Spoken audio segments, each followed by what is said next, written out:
আমি বইটার যেদিন শুনলাম বের হয়েছে সেদিন রাতে আমি একটা প্রোগ্রামে বলেছিলাম এটা আমাদের প্রত্যেকের পড়া উচিত। পরের দিন সকালে সোনা সব সুভাষ সিংহ রায় আমার বাসায় উনি বই পৌঁছে দিয়েছেন নিজের হাতে আর কি। আমি বইটা পড়েছি 7 দিনে। এটা 7 দিনে পড়ার বই না, এই বইটা 1 বছর ব্যাপী পড়া উচিত। আমার এই উক্তি অনেকের অতিশয়োক্তি মনে হতে পারে। প্রথমেই বিনয়ের সাথে বলে রাখি ভাই, আমি আওয়ামী লীগের এমনকি মানে আওয়ামী লীগ সমর্থক হিসাবে পরিচিত না। আমার জীবনে আমি যত বই পড়েছি, ধরেন আমাদের এই বয়সে আমরা খুব বেশি ইমোশনাল আর হই না আর কি।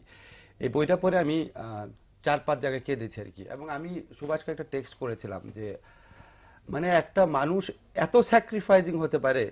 এখানে বঙ্গবন্ধু 55 সন পর্যন্ত ওনার বর্ণনা দিয়েছেন।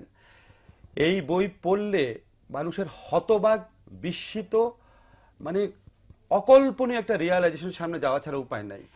একটা নেতা, এত বড় একটা নেতা বাংলাদেশে জন্ম নিয়েছিল।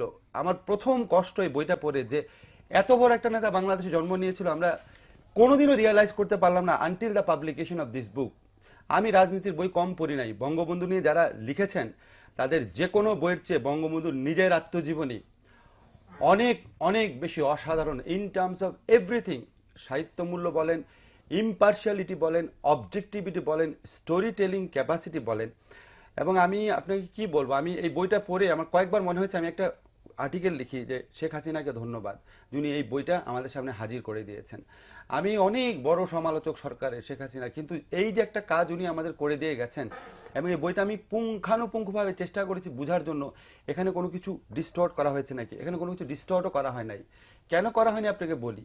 এখানে বঙ্গবন্ধুর বিরুদ্ধে যারা রাজনীতি করেছেন, এমনকি বঙ্গবন্ধুর হত্যাকারী যিনি ছিলেন খন্দকার মুশতাক, তার সম্পর্কে ভালো কথা আছে, টাচ করা হয়নি কোনো কিছু। এবং যেভাবে উনি বর্ণনা দিয়েছেন এটা একমাত্র নিজের ঘটনা নিজে ছাড়া লিখলে অন্য কারো পক্ষে এত ডিটেইল বর্ণনা দেওয়া সম্ভব না।